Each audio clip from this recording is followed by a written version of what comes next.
En mi llanura se escucha un toro pitar y por allá en la llanura una vaca vieja brava. Me gusta cuando vente.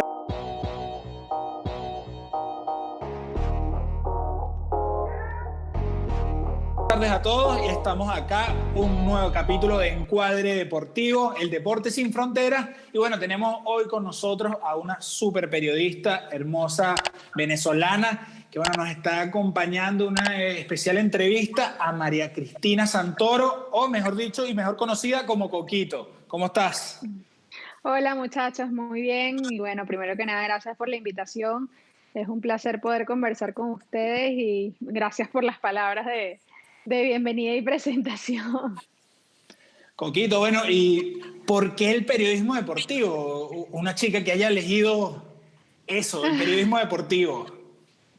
Mira, desde muy pequeña me gustó mucho el deporte. En verdad no sé por qué, porque aparte me gustaba, bueno, me gustaba mucho el fútbol, primero por mis abuelos son italianos.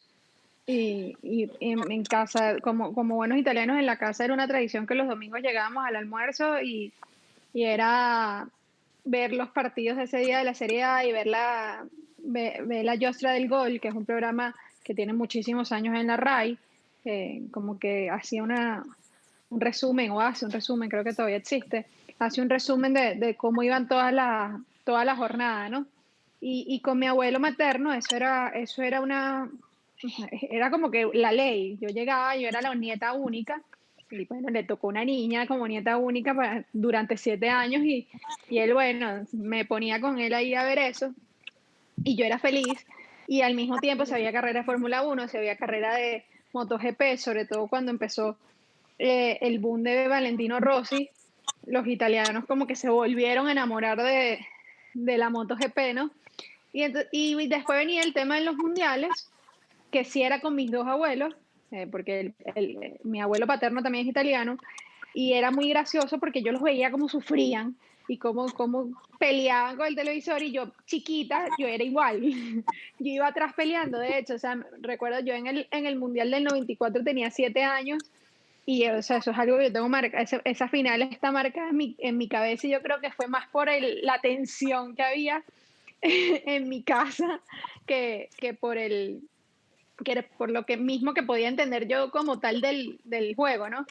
Y bueno, así, y crecí eso, viendo esa selección de Italia, viendo como afiches de Roberto Baggio de tamaño real en el cuarto, y luego mis primos mayores son varones todos y eran muy fanáticos del béisbol, y con ellos entonces por ahí empecé como a meterme un poquito en el béisbol. Después entonces ellos jugaban en el club, jugaban fútbol, y yo siempre estaba ahí acompañándolos, era como la mascotica de todos de todos los torneos que jugaban, y poco a poco fui enamorándome de eso sin darme cuenta, y llegó un punto como a los 12 13 años que por fin en el club abrieron el equipo para mujeres, y jugué durante un tiempo. Después, bueno, entre el colegio, empecé a trabajar, yo empecé a trabajar en esto estando en el colegio todavía, y fue imposible seguir jugando, pero fueron casualidades de la vida. Siempre me gustaron las cámaras también, desde chiquita yo no podía ver una cámara, me la pasaba posando. De hecho tengo videos a los 8 años yo pasaba entrevistando a toda mi familia, preguntándoles cualquier cosa. Y por una amiga, estando yo en el colegio, una amiga que ya estaba en la universidad, le tocaba hacer su primera pasantía, la pasantía corta, y me dijo, ¿por qué no hacemos un programa de deportes? Y de verdad yo nunca me había planteado ser periodista, por mucho que me gustaba, nunca me había planteado eso, me gustaba, y de hecho en la prueba de actitud académica no me salió periodismo. Me gustan las carreras mucho más humanistas. Pero dije, ay, bueno, sí, dale, vamos a ver qué tal. Y bueno, se dio allá en Maracay, yo soy de Maracay, ese proyecto de hacer un programa de béisbol, porque justo estaba empezando la temporada de béisbol, y ella sabía mucho de béisbol también. Y bueno, lo hicimos pensando primero como ella, como su pasantía, yo como para ayudarle y ver qué tal, y terminó surgiendo de ahí un montón de proyectos. eh, Pude ser parte del equipo de producción de televisión de los Tigres de Aragua. Se dio la oportunidad también después, unos años después, de ser la corresponsal de Grand Slam para Meridiano. Y bueno, y ahí fue como, ya llegó un momento en que se volvió más serio todo. Bueno, ya son 17 años trabajando en esto, que ya creo que ya no tengo para dónde agarrar, ya, ya es esto. Claro, ya te apropiaste, ya es lo tuyo. Sí, exacto. Pero más Coquito, o menos cuéntame así fue la cosa. una cosa, porque el periodismo venezolano, el periodismo deportivo venezolano, durante un buen tiempo, y si uno repasa hace 20, 30 años, cuesta encontrar mujeres como referencias en el periodismo. Ya hoy es totalmente diferente, ¿no? Carolina Guillén, Carolina Padrón, Mari Montes, por ahí, hay todas esas referencias. ¿Sientes tú que por ser mujer la tuviste más difícil para abrirte camino y espacio? Mira, hay cosas de cosas. Yo creo que lo más importante, y esto trato de repetirlo cada vez que puedo, porque nunca me gustó que tanto como que me etiquetaran porque era más difícil por ser mujer, ni en el momento en que me etiquetaban de decirme, claro, es que a ti sí te da la entrevista porque eres mujer. Porque también era como que ya va, yo estoy haciendo un trabajo porque cuando yo empecé hace 17 años, éramos muy poquitas en un estadio de béisbol, ¿no? Muy poquitas mujeres. Sí de conseguir un trabajo, de decirte, mira, me costó más como mujer conseguir un trabajo, no lo siento así porque de verdad creo que he tenido experiencias increíbles en el periodismo deportivo. De haber vivido de repente alguna situación con compañeros o con colegas del gremio, sí hubo un par de veces que, sobre todo al principio, ¿sabes? Porque empecé muy joven, era muy chamita. Entonces no era nada más que me veían como una mujer, sino que me veían como una mujer y como una niña. Algo que no me pasó, por ejemplo, porque mi primer trabajo, como les dije, fue con béisbol, no me pasó con los beisbolistas. Los beisbolistas de verdad siempre tuvieron una receptividad súper chévere, súper educada conmigo, súper buenos, me ayudaron muchísimo y hoy en día le agradezco a todo ese equipo de los Tigres de Aragua, o en su gran mayoría, gran parte de lo que soy, porque sin la ayuda de ellos no hubiese sido tan fácil, porque de hecho, o sea, habían jugadores que se ponían conmigo, me explicaban de los numeritos. Una vez Body Bailey me enseñó los lanzamientos, ¿sabes? Me veían, y volvemos a lo mismo, como una mascotica que estaba ahí, pero con muchas ganas de aprender. Y con la gran mayoría de los colegas era así. Pero bueno, siempre había, sobre todo colegas de la vieja escuela, de ese entonces, que estaban un poquito renuentes a la idea de que había una niña ahí en el estadio y que estaba haciendo cosas, ¿no? Porque yo creo que lo que pega, yo creo que eso al final les afectó a toda esa vieja escuela que duró muchos años cuando apareció toda esta manada de nuevos periodistas deportivos, porque hubo como un boom en el país de periodismo deportivo y tuvieron que entender que, bueno, que las nuevas generaciones existen y que estamos ahí, queremos hacer, o en la gran mayoría queremos hacer un trabajo bueno, queremos hacer un trabajo serio, que entendemos que hay momentos para todo, que, ¿sabes? Y yo creo que fue más eso, no creo que haya sido más por mujer, sino por la idea de, por lo menos Maracay es pequeña, como que siempre el gremio había sido un poquito la misma gente, y en 2004-2005, cuando yo empecé, fuimos un grupo de personas nuevas que llegamos, ¿no? Entonces también surgió bueno, claro, ahora los Tigres están ganando, ahora sí quieren venir los periodistas jóvenes a cubrir a los Tigres, ¿sabes? Hubo ese tipo de cosas que no, que, como te digo, no creo que haya sido como mujer, yo creo que era un general con esta nueva generación que estaba empezando y que estábamos empezando mucho más jóvenes que de repente como se empezaba antes, porque ahora cada vez se empieza más joven. Estaban amenazados en el mundo, se sentían amenazados. Sí, puede ser, a lo mejor era eso, pero poco a poco fueron entendiendo y como te digo, la gran mayoría más bien me ayudó muchísimo. Yo, mira, o sea, un periodista al que le agradezco enormemente es Ignacio Serrano, Nacho Serrano, que bueno, toda la vida en el Nacional, él me enseñó a anotar. Y él se reía porque yo anotaba, como les digo, yo era una niña. Yo tenía 17, 18 años y yo anotaba, en vez de verde, rojo y azul, yo anotaba morado, azulito con escarcha y anaranjado, ¿no? Y él se reía, pero veía que tenía las ganas. Entonces, era como que se reía y hasta el sol de hoy cuando nos vemos cuenta las anécdotas de mi morralito rosado y mis marcadores de colores, pero dice, pero bueno, al final ella quería aprender y yo, eso sí, yo era muy Pepita preguntona.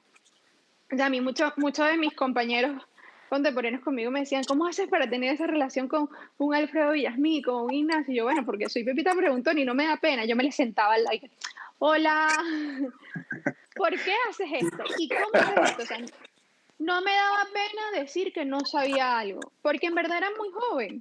Era imposible que lo supiera todo. Y hay que entender que ser fanático no es lo mismo que ser periodista.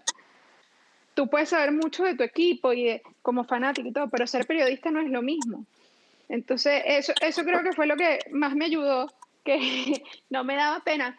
Mira, Nacho, ven acá, ¿y esto por qué es así? Y, ¿sabes? Y le preguntas, y de verdad Nacho me tenía una paciencia cuando yo era, cuando yo era bastante joven, que de verdad se lo admiro. Pero él tiene una hija que era un poco más joven que yo y como que por ahí él ya, tú sabes, él tenía escuela de cómo manejar un adolescente un poco, entonces bueno, él me tuvo bastante paciencia y así como él muchísimos, el mismo Alfredo Villasmil, con él aprendí muchísimo y luego cuando empecé a venir a cubrir en Caracas un poco más, sabes, conocer a Carlos Balmores, conocer a Humberto, conocer a todas esas figuras que de verdad te digo, todas conmigo, por eso nunca he sentido que por ser mujer haya tenido barreras en este medio, más bien lo único que puedo es agradecerle tanto a jugadores como colegas todo lo que me han ayudado y todo lo que me han enseñado y lo que me han hecho crecer a lo largo de prácticamente mitad de mi vida. Claro que sí, María Cristina. Bueno, 17 años no son 2 días, ¿no? Me imagino que hay momentos para el recuerdo. ¿Cuáles te vienen a la mente? Momentos para el recuerdo, imagínate, son muchos, ¿no? Porque aparte he tenido la dicha de poder viajar a muchos eventos. Mira, yo creo que uno de los más importantes fue el haber estado en Boston cuando Venezuela vence por primera vez a Brasil. De hoy, 6 de junio del 2008, quedará en la historia de Venezuela, ya que por primera vez la selección de fútbol venezolano logró vencer a la selección brasileña. Por muchas razones, ¿no? O sea, por más que no era ni siquiera una fecha FIFA, esos goles para Ronald y para Giancarlo ni siquiera cuentan en su cuenta personal de goles, lastimosamente, porque ese día se jugó espectacular. O sea, ese estadio estaba repleto de gente hasta arriba y era pura gente brasileña. Eran muy pocos los venezolanos que estaban. Era otra época también en Estados Unidos, no había el flujo de venezolanos que hay hoy en día viviendo allá. Además, los periodistas brasileños en el palco de prensa, tú notabas estamos jugando contra Venezuela, como que acostumbrados a un resultado positivo. Y además, a mí me da mucha risa porque desde muy pequeña, obviamente apoyaba a Italia, como les dije, por mi familia, y siempre, sabes que aquí siempre existió esa rivalidad absurda de que los venezolanos le iban a Brasil y más iba contra Italia, porque nadie quería que Italia ganara. Entonces yo siempre, cuando Venezuela empieza a surgir en el fútbol, yo siempre diré que cuando Venezuela le gane a Brasil, yo quiero ver qué van a decir ahora y tal, así que, ¿sabes? Como que tenía esa espinita.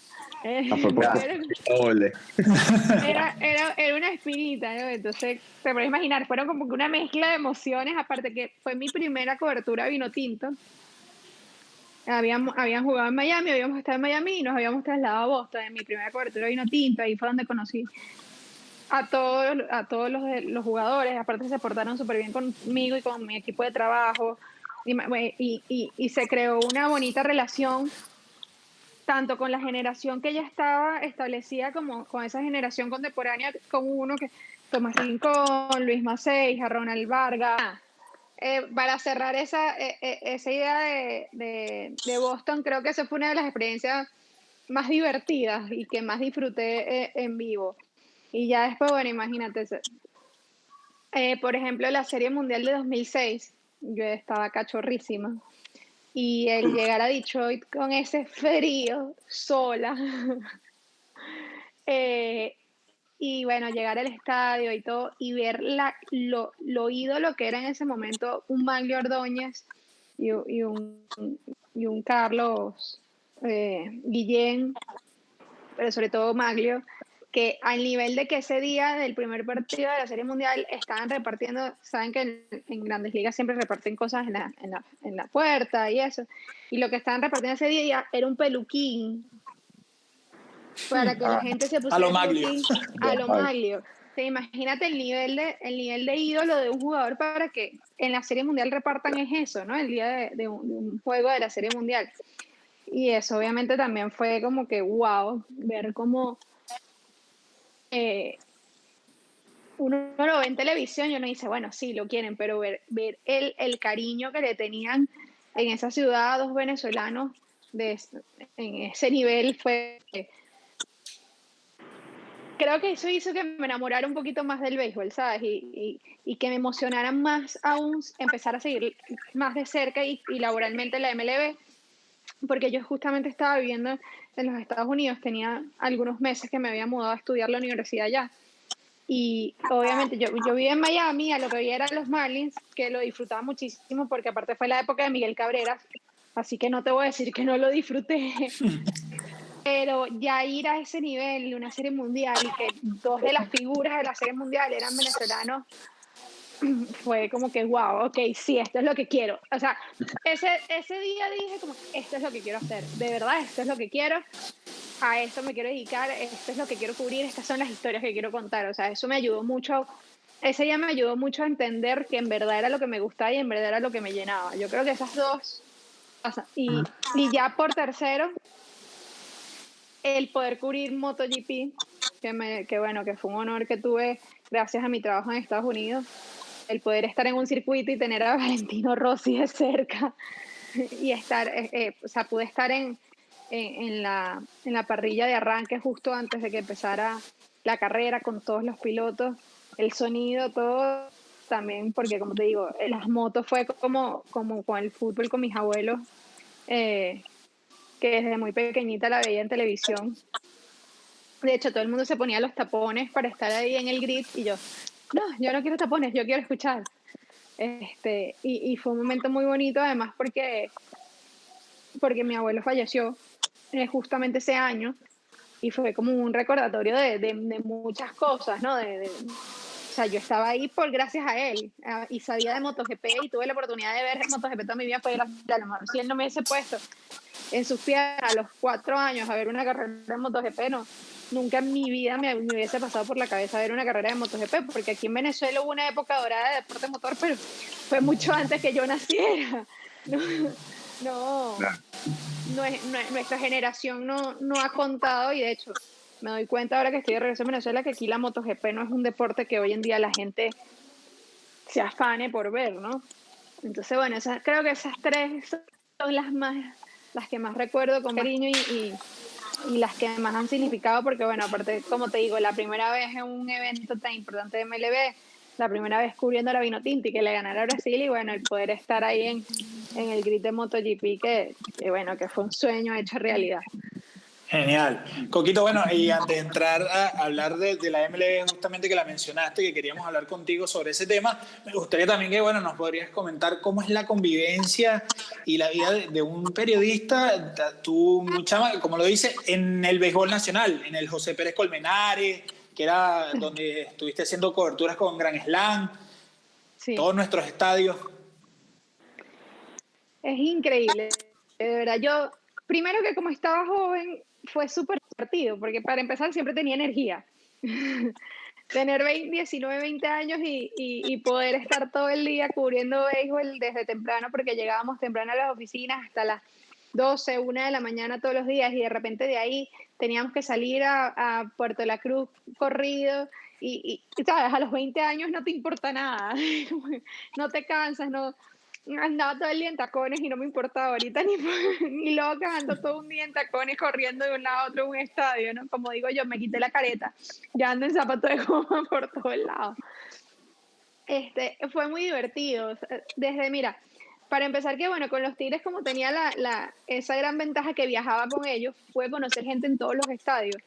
Y era muy chévere porque desde el que te abría el portón del estacionamiento del estadio se hacía amigo tuyo, hasta los vendedores de comida, los periodistas locales, era súper cool, de verdad, fue una experiencia increíble y yo creo que todo el que pueda estar comenzando en esto y pueda vivir una experiencia así, yo le digo con los ojos cerrados, hazlo y es el momento, porque como te digo, aparte no tenía nada que me restringiera, como ahora, por ejemplo, el poder viajar, o sea, poder conocer Venezuela, a mí me tocó cubrir hasta con Pastora de los Llanos, existía Pastora, y fue una experiencia, ¿no? Al final del día, ir para ese estadio, bueno, vamos a decir estadio, porque no llegaba a estadio profesional realmente, el área de prensa ni de los fanáticos, pero bueno, si no hubiese sido por el béisbol, creo que nunca hubiese ido a esa zona del país probablemente.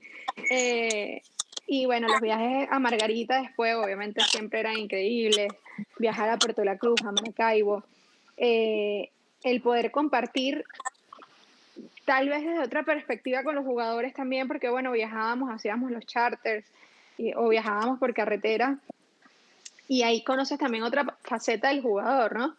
Y eso me ayudó mucho también en esa parte, como les digo, de querer hacer lo que hacemos hoy en día en Triángulo, que es contar la historia detrás del deportista, ¿no? O sea, la parte humana. Lo que puede vivir y bueno, imagínate, o sea, en esa época de los Tigres, además que es una época de gloria del equipo aragüeño y con jugadores como Miguel Cabrera, Martín Prado, Wilson Ramos, Ronnie Cedeño, Luis Rodríguez, o sea, un montón de jugadores que en su momento fueron figuras, ¿no? Y bueno, otros que siguen siendo figuras. Y poder compartir con ellos el día a día y crear una amistad, porque una amistad de eso, del convivir, mira, hay que manejar a las 3 de la mañana. ¿Quién maneja? ¿Quién ya va? Ven acá. ¿Sabes? O sea, esa mano amiga que me brindaron ellos a mí en momentos así de que había que regresar de Barquisimeto porque ya habíamos ido ida por vuelta y de, Coqui, no te vayas sola, te ayudamos, te acompañamos, de conocer a sus familias, de poder crear un vínculo con sus esposas, con sus hijos y ver ese lado de ellos también, ¿no? Porque llegó un punto en que, bueno, que había un baby shower y de repente me invitaban, Coqui, ven, te vas para el baby shower, y, ¿sabes? Y poder verlos también en ese entorno familiar fue muy grato y me llenó muchísimo como persona, como conocer sus historias, porque hay muchos de ellos que tienen unas historias de superación bastante fuertes y conocerlas de primera mano te ayuda a expander tu mente a comprender que hay tantas cosas en la vida por las que uno puede luchar sin importar tu situación. Y yo creo que eso es lo más bonito que me ha dado la LBBP, o sea, conocer tanta gente, conocer la cultura de mi país y conocer y entender que el deportista es un ser humano. Coquito, bueno, tú nos hablas, nos dices 17 años de carrera.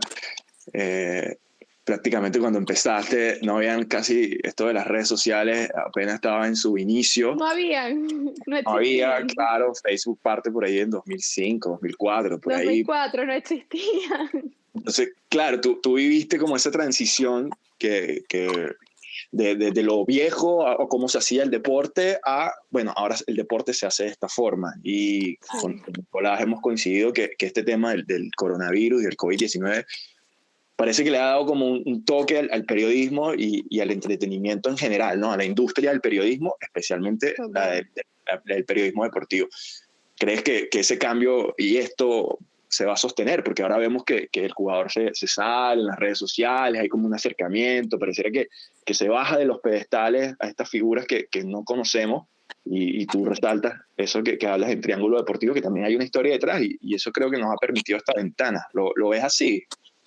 Mira, yo creo que sí, y esto lo ha dado antes del coronavirus, ya lo está dando un poco las redes sociales, y creo que un gran ejemplo de eso es lo sucedido con Kobe Bryant. Todo el mundo sabía quién era Kobe Bryant, así no siguiera el baloncesto. Porque Kobe es una de esas primeras estrellas del deporte que supo cómo venderse en las redes sociales.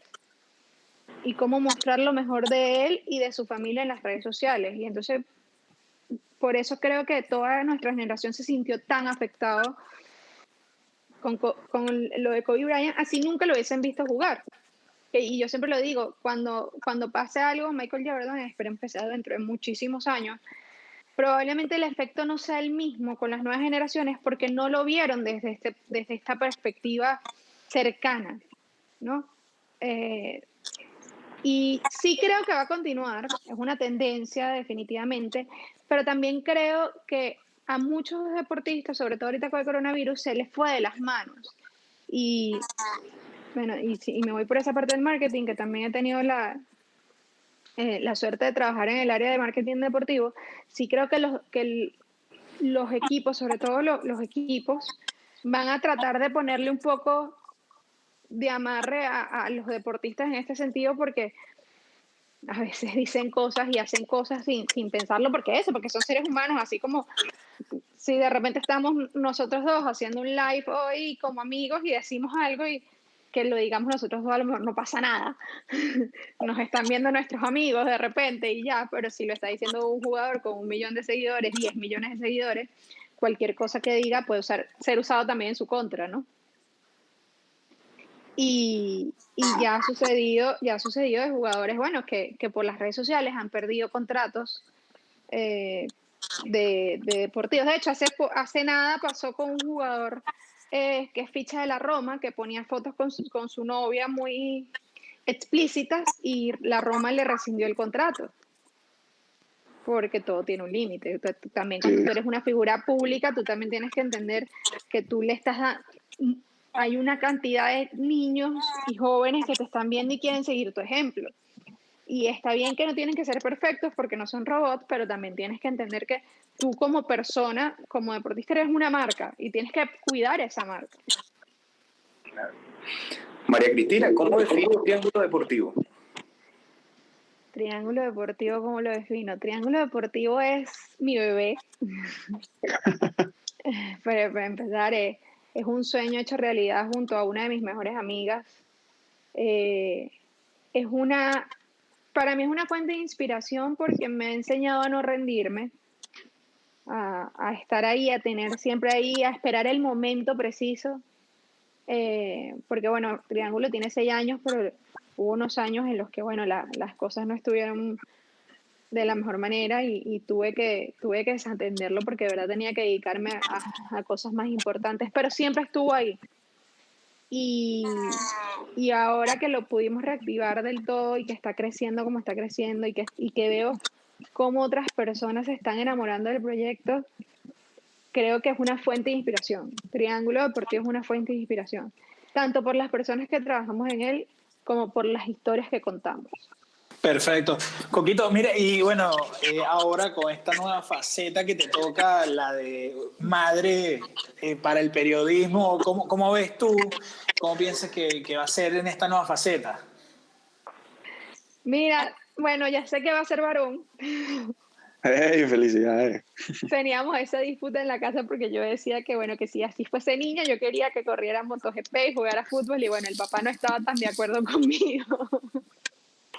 Bueno, ahora que sé que es varón, imagínate, bueno, pidiéndole al universo que le guste el deporte, porque típico que entonces pasa que capaz me sale artista, músico, no sé, quiere ser pintor, o capaz quiere ser ingeniero y no le gusten los deportes y no sé cómo vamos a hacer. Mira, yo me preparo tranquila. Yo creo que hoy en día ya está más que demostrado que no tiene por qué afectar una cosa a la otra. Hay que aprender a organizarse, definitivamente. Y bueno, y con la dicha de que ahorita mismo mi proyecto principal es Triángulo, que me da dentro de todo un espacio y un horario flexible. Si me lo preguntabas hace un año, capaz si te hubiese dicho, mira, no tengo ni idea de qué voy a hacer con mi vida. Pero ahora mismo estoy tranquila, Triángulo está caminando muy bien, como te digo, cuento con un equipo de trabajo espectacular. Y bueno, un beneficio que me ha dado la pandemia, sé que suena raro que uno diga así, pero es que me ha hecho entender que puedo hacer muchas cosas desde la casa, ¿no? Y eso es una gran ventaja ahora mismo, porque bueno, hay días que no me siento bien, hay días que, como te decía hoy, no me quiero arreglar. Es que cuando esté recién nacido será más acentuado todo eso. Entonces, bueno, saber que puedo trabajar desde la casa, siempre y cuando el internet acá no los permite, es una gran ventaja que tengo ahora mismo teniendo esto como proyecto principal, y así salen otros proyectos.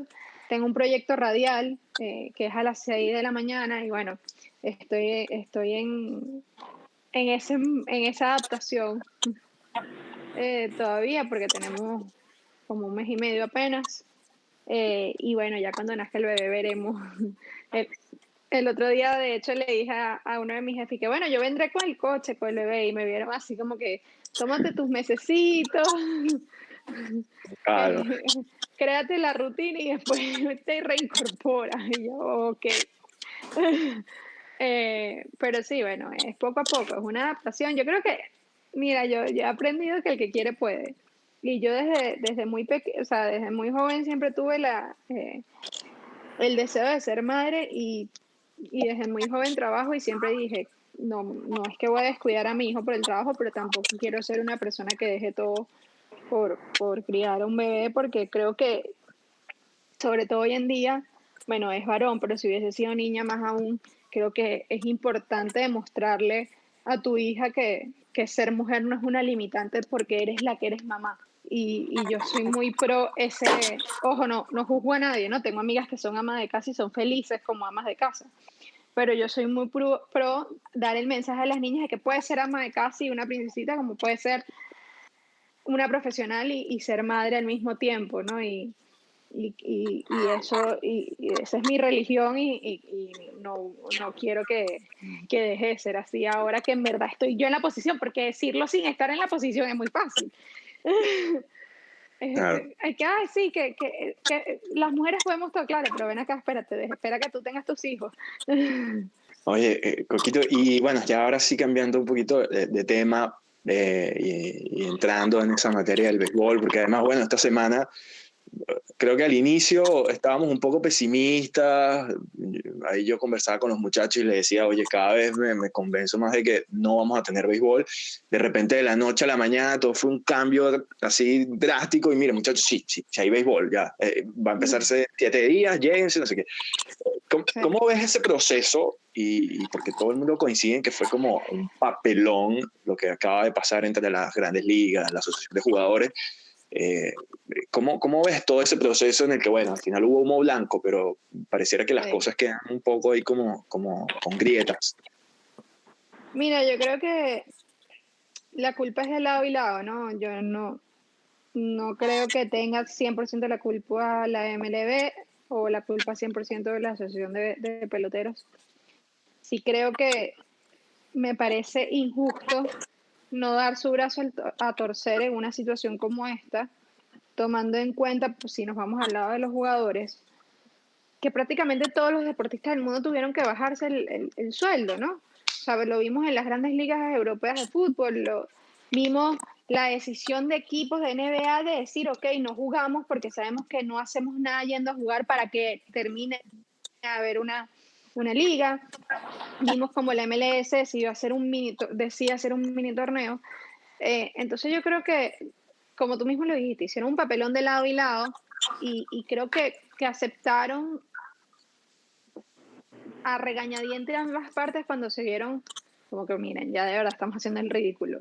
Y con todo eso, terminan tomando la decisión cuando empieza a aumentar los casos nuevamente en Estados Unidos, con unas normativas de sanidad no claras para nadie, ¿no?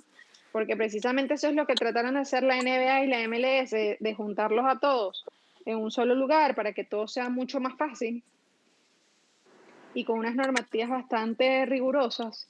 Y cuando leemos todos los informes de la MLB, es como que no terminan de darle a uno el verdadero conocimiento que necesitaríamos tener, y esta parte entiendo a los jugadores, pero también los jugadores creo que tuvieron que dar su brazo a torcer mucho antes. Y entiendo la posición de ellos de que no querían marcar un precedente porque el año que viene hay un nuevo convenio. Claro. Pero, ¿sabes? Ponerte a pensar ahorita en un nuevo convenio en vez de pensar en la salud de todo el mundo y en el poder crear un entretenimiento para la gente. Tienes en tus manos el poder de distraer a todo un mundo que está pasando por un momento tan difícil, tan fuerte, que con personas que tienen 3, 4 meses que no salen de su casa y que de verdad se ha visto el efecto positivo, por ejemplo, con el arranque del fútbol en Europa, y te vas a poner a pensar, o sea, y ahí entramos a lo de, si quieres que te tratemos como ser humano, si no quieres que te tratemos como un robot, cuando te va mal en la cancha, también tú tienes que entender que tus fanáticos también son personas y seres humanos, y que también necesitan una distracción, y tú tienes eso en tus manos. Yo creo que ponerse a pensar en dinero, y está bien, nadie quiere trabajar de gratis, pero no es que van a trabajar de gratis tampoco. O sea, tú lo ves, estuvo primero el negocio y luego el amor por el deporte. De parte y parte. De parte y parte siento que la MLB, los jugadores y todo el mundo actuó de manera incorrecta, tomando en cuenta la situación mundial. Claro. María Cristina, estás en Venezuela. ¿Qué ambiente se respira con respecto a una posible temporada de pelota profesional? Mira, hemos estado viendo cambios, hemos estado viendo contratación de managers, pero sinceramente, y lo dijo el presidente de la liga, que ve muy, muy difícil que haya liga este año. Fíjate lo que está pasando con el fútbol ahora mismo. Quieren arrancar y de verdad se ha vuelto bastante complicado. Los casos aquí en Venezuela están aumentando de COVID-19. Y aquí en Sudamérica, y creo que ustedes también lo están viviendo en Chile, ahora es que viene el pico alto, porque bueno, fue donde llegó de último Sudamérica, y de verdad que las condiciones de los países sudamericanos no son las mejores, ¿no? Y cuando ves una ciudad como Nueva York colapsó el sistema sanitario, da miedo pensar lo que puede pasar acá. Entonces yo de verdad lo veo complicado. Todavía falta mucho, pero yo ahora mismo lo veo complicado y creo que todos aquí lo vemos bastante complicado. Sería una lástima porque sabemos lo que significa siempre volvemos a lo mismo, ¿no? Aquí hay gente que reclama que haya liga, pero al mismo tiempo es como que es una alegría y un momento de desconexión que tú le estás dando a las personas que viven aquí. Y creo que a veces cuando vivimos afuera se nos olvida esa parte, que el que está aquí también necesita una distracción, necesita de una u otra manera sentir un poco de normalidad, ¿no? Entre tanta locura. Claro. Y ojalá se pueda, ojalá así sea más corta, pero en verdad si me lo preguntas a mí personalmente, ahora mismo lo veo bastante difícil. Sí, es entendible. Coquito, bueno, y también hablando con respecto al caso de los Astros de Houston y bueno, y todo eso que se habló del robo de señas y ahora como están tratando de desacreditar a José Altuve, al venezolano, ¿qué crees tú en ese caso? ¿Qué piensas tú de cómo se ha manejado eso en los medios y lo que es para el público? Mira, yo creo que al principio Altuve no se manejó bien. Fíjate que él da unas declaraciones al principio y después tuvo que recular esas declaraciones. Me parece que los Astros como tal se manejaron terrible a nivel comunicacional, y creo que todos estamos de acuerdo con eso. O sea, no hicieron una cosa bien los Astros, ¿no? Cuando salió toda esta investigación. Lo pude vivir allá y bueno, sí, evidentemente cuando tú sales de una a hablar, nunca es bueno hablar de una vez. O sea, hubiese sido mejor esperar bien todo y entonces ahí decir, ok, ahora voy a hablar, porque pasó entonces lo que pasó, como te digo, Altuve habló y después tuvo que cambiar las declaraciones y ya eso crea eso crea desconfianza. Claro, se podría decir que se lo desacredita al pelotero. Exactamente. Yo creo que por eso te digo, y eso es culpa del equipo, eso no es culpa del jugador, eso es culpa del equipo. O sea, si en medio de todo esto venía el Fan Fest, como tú, como gerente de comunicaciones de un equipo, o todo el equipo de comunicaciones de los Astros, no agarró a los jugadores que iban a estar en el FanFest, los sentó y les dio una charla. Bueno, o sea, en verdad no sé si lo hicieron, pero pareciera creerse que no, y decirle, mire muchachos, está esta situación, si les preguntan van a evadir la pregunta así o van a responder así porque estamos manejando la situación nosotros desde el alto mando con declaraciones de los directivos. O sea, creo que hubo un fallo muy, muy grande por parte de los Astros y a nivel de Estados Unidos creo que les va a costar muchísimo recuperarse de este golpe, porque fíjate que hay investigaciones con los Reds, hay investigaciones con los Yankees y no hay el ataque en redes sociales de repente o en la prensa que hubo con los Astros, porque se han sabido manejar. Perfecto. Pero le pondrías tú un asterisco entonces a ese campeonato Yo le pondría el asterisco. Y a los números también de todos esos jugadores. Sí, 100%. O sea, ¿te parecen que las sanciones que se dieron fueron muy suaves? Porque hasta el momento los únicos sancionados de verdad fue Alex Cora y el manager, el gerente. Yo hubiese suspendido el equipo. Ok. A lo mejor soy radical, pero yo creo que la manera de que se aprenda, o sea, de que hay cosas que no se deben hacer. Mira, 2 años suspendido el equipo de los Astros. Fíjate que, por ejemplo, con lo del fair play en Europa, cuando tú incumples un reglamento, no juegas los campeonatos internacionales. O sea, es una sanción que le duele a todo el equipo, porque pagaron los platos rotos 3 personas, pero en verdad todos estuvieron involucrados. Claro. Bueno, también eso, de los mismos casos que estamos hablando y obviamente, como tú dices, claro, son las sanciones, las pocas sanciones que se tomaron. Vemos que los Astros, con ese asterisco que se está hablando de ese campeonato, queda como un equipo que el equipo que llegó el año pasado a la final no lo logró, fue por eso mismo. O sea, se habla de eso o si son un equipo que estaba preparado y que, bueno, a pesar del robo y de todas las señas y todo, llevaron a ese campeonato de manera extraña. ¿Tú sabes qué creo yo que es lo que más duele? La historia de los Astros era muy bonita, ¿sabes? Toda una reconstrucción, todo lo que se pasó y que en tan corto fue, porque realmente en Grandes Ligas que tú después de una reconstrucción de 4 o 5 años apenas ganes una serie mundial, es historia de éxito, ¿no? Y la gente hablaba mucho de eso, estos jóvenes que prácticamente todos empezaron hubo ciertas, obviamente, que ya eran Grandes Ligas que llegaron, ¿no? Y que tenían un nombre, pero en general muchos que se formaron con los Astros, que fueron rookie con los Astros, con toda esta renovación. Entonces era una historia bonita, era una historia que uno contaba con alegría. Además, bueno, nosotros como venezolanos y los boricuas, con el tema de Carlos Correa y José Altuve, ¿no? Que terminaron siendo figuras y todo esto. Entonces yo creo que por eso ha pegado más en el sentimiento del fanático del béisbol, que fue un equipo que a lo mejor tú no eras fanático de ese equipo, pero te gustaba y te llenaba de alegría lo que estaba pasando con ese equipo de jóvenes. Yo creo que eso es lo que más los ha afectado, porque de repente lo hacen unos Yankees y tú dices, bueno, los Yankees. Capaz dices, obvio, los Yankees, o con un equipo grande, dicen, tenían que ser. Es como que pasa algo con el Madrid y el Barcelona con todo este tema de los árbitros. ¿Sabes? Que uno dice, bueno, sí, siempre ayudan al Barcelona y al Real Madrid. Como que sentimentalmente no te afecta, pero como veníamos contando durante 3 años la historia tan bonita de los Astros, uno como periodista, qué bonita la historia de los Astros, mira cómo se están superando, y te lanzan este golpe, es como que, y entonces, ¿será que sí todo lo que yo conté? ¿Sabes? Yo creo que eso ha sido lo más fuerte.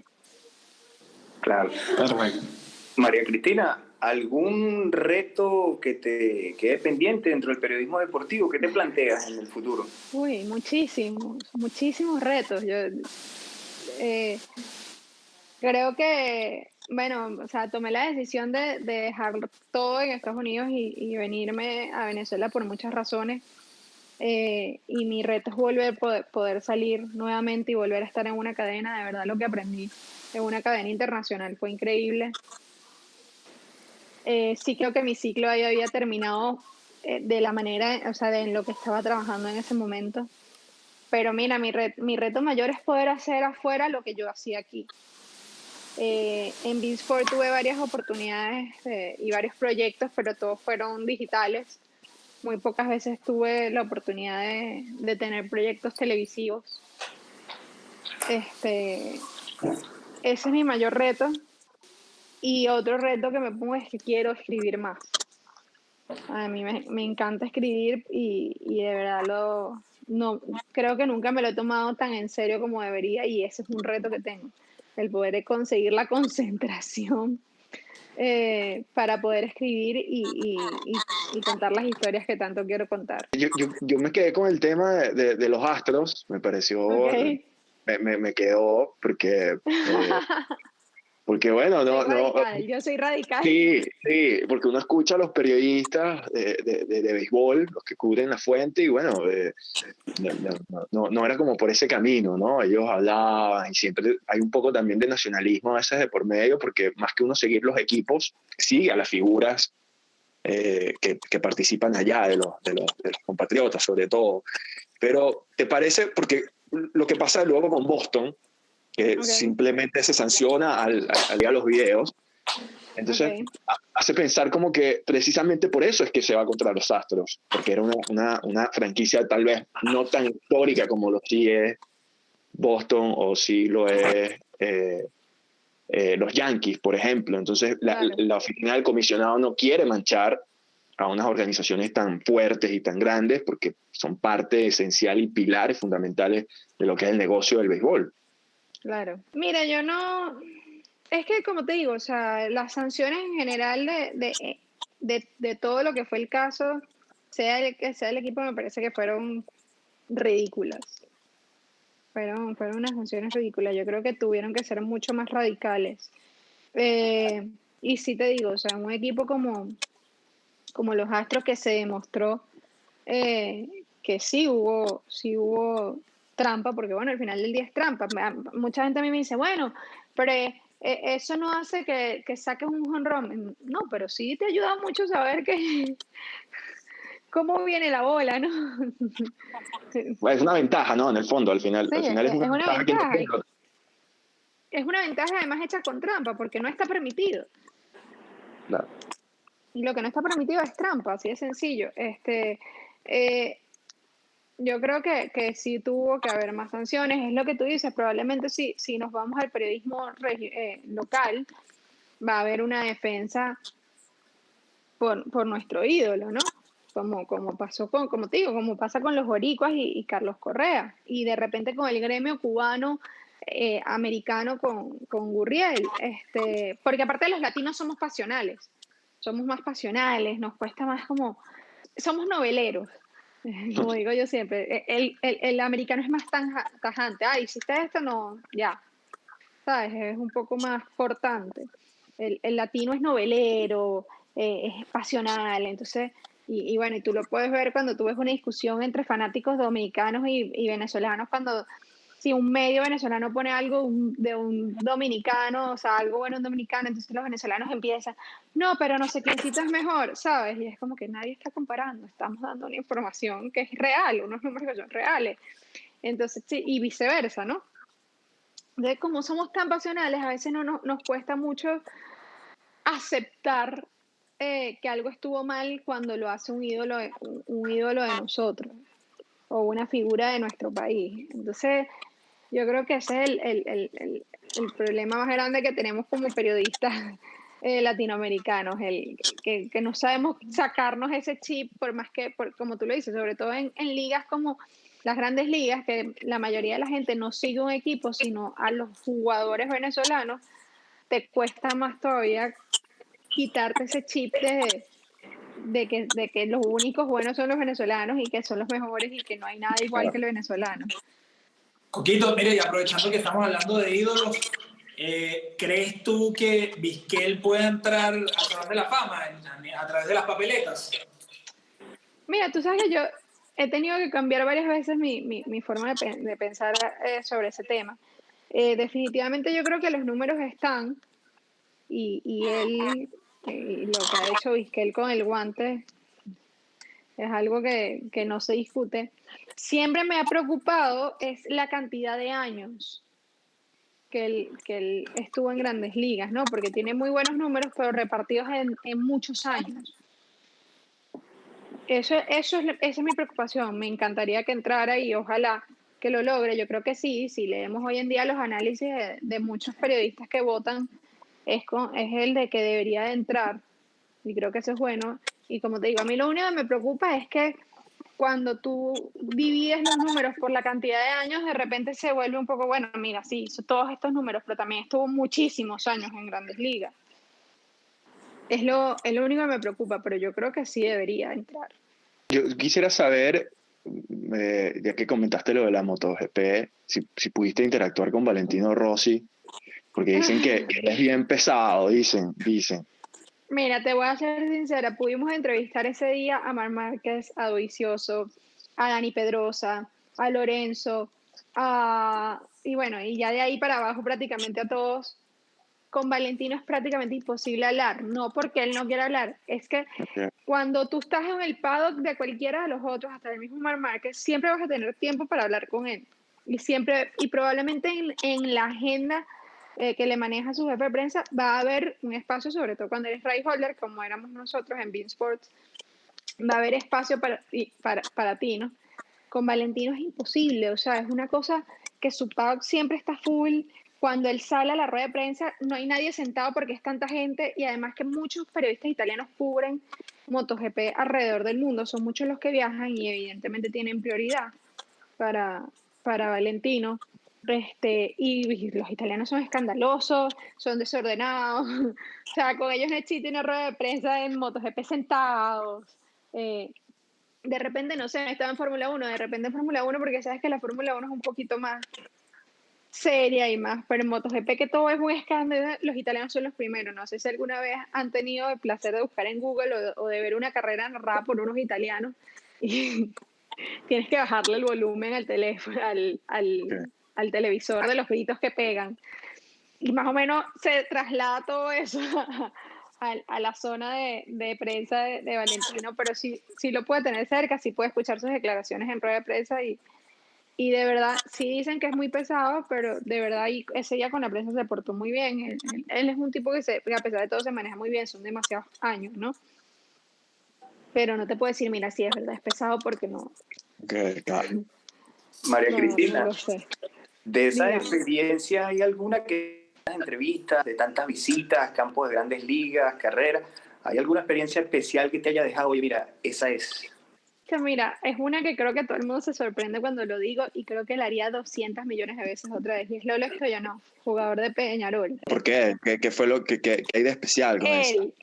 O sea, la manera como nos trató, siendo nosotros un medio no uruguayo en Estados Unidos, su disposición, cómo se abrió como persona. O sea, él hoy en día su novia, él grabó un disco musical de música típica uruguaya y lo grabó con su novia, que es una de las cantantes más famosas de Uruguay en este género típico. Y me contó en la entrevista, o sea, que se conocieron por Instagram, que ella le escribió, que él le escribió, que bueno, que prácticamente que se pistonearon por Instagram y todo esto. Y, ¿sabes? Fue tan natural. O sea, él empezó a hablar y yo no lo conocí ese día, mucho gusto, mira, más o menos sobre esto va la entrevista, sí, súper cool. Después para promocionar la entrevista me quitó el teléfono y cantó, grabó. O sea, fue tan nice la manera como nos trató, como se abrió en la entrevista, que te digo, o sea, fue todo demasiado natural. Yo tenía un libro, ¿sabes? Yo me había preparado mi cuaderno, esas preguntas, al final, o sea, la entrevista fue por otro lado completamente y quedó brutal porque no fue lo mismo de siempre, ¿sabes? Porque sobre todo cuando esos equipos van a Miami, las entrevistas cara a cara son muy lineales, ¿no? Ajá, bueno, viene el campeonato, viene las Libertadores, Peñarol, ¿sabes? Como que es muy... Y terminó siendo una hora de grabación de anécdotas y de experiencias súper divertidas, además que terminó el Cebolla metiéndose en la entrevista cantando la canción de Lolo. No, o sea, increíble, de verdad, la mejor entrevista que he hecho en mi vida. Qué bueno. Perfecto, Coquito. Y bueno, ya así como para cerrar, me gustaría que dejaras un mensaje a todos estos periodistas que están comenzando en la carrera y que quieren, obviamente, tener una trayectoria a lo largo. ¿Cuál es ese mensaje que les quieres dar? Mira, que no se rindan nunca, que luchen por sus sueños, que no dejen que nadie les diga que no pueden hacerlo, que no paren nunca de prepararse y que sueñen en grande. Yo creo que lo más importante siempre es soñar en grande, sabiendo y teniendo en cuenta que para cumplir los sueños hay que trabajar. Trabajen mucho, sean felices, enamórense de esto, porque creo que un periodista que no está enamorado del periodismo no puede ser periodista. Esto es un trabajo que tienes que amarlo, es un trabajo que tienes que entender que no tiene horario, que, como dice el dicho, ni fecha en el calendario, ¿sabes? No existen los días feriados, no existen el llegar temprano a mi casa, pero es muy bonito. Aprendan a investigar, aprendan a no repetir por repetir. Yo creo que hoy en día, si algo malo nos ha dado la tecnología es eso, ¿no? Que, que muchos no se toman el tiempo de averiguar bien las cosas. Antes, cuando tú eras periodista de un periódico, si tú le llegabas a tu editor con una nota sin fundamento, no salía publicada. Hoy en día las redes y las páginas web le dan voz a las personas sin pasar por un filtro, y ese editor existe por algo, ¿no? Y ese editor hay que aprovecharlo y aprender de él, porque él pasó por lo que tú estás pasando y él tuvo que crecer también como periodista para llegar a ese puesto. Y yo creo que eso es lo más importante, aprender que las historias tienen dos versiones. Eso creo que es lo más importante de todo. Y nuestro trabajo es informar, antes que nada, informar. Y a veces nos va a gustar lo que encontramos y a veces no.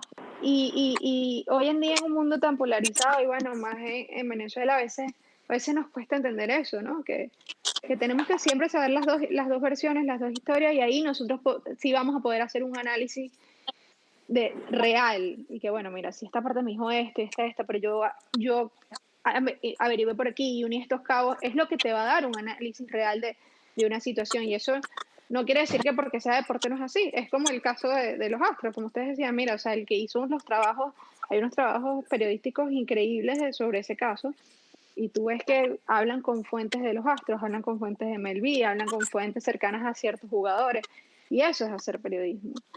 No hacer 3, 4 tweets y buscar seguidores, ¿no? Que al parecer hoy en día las generaciones piensan que lo más importante es eso, no todos, pero la gran mayoría, lastimosamente. Y yo creo que eso, si tú haces un buen trabajo, eso va a llegar.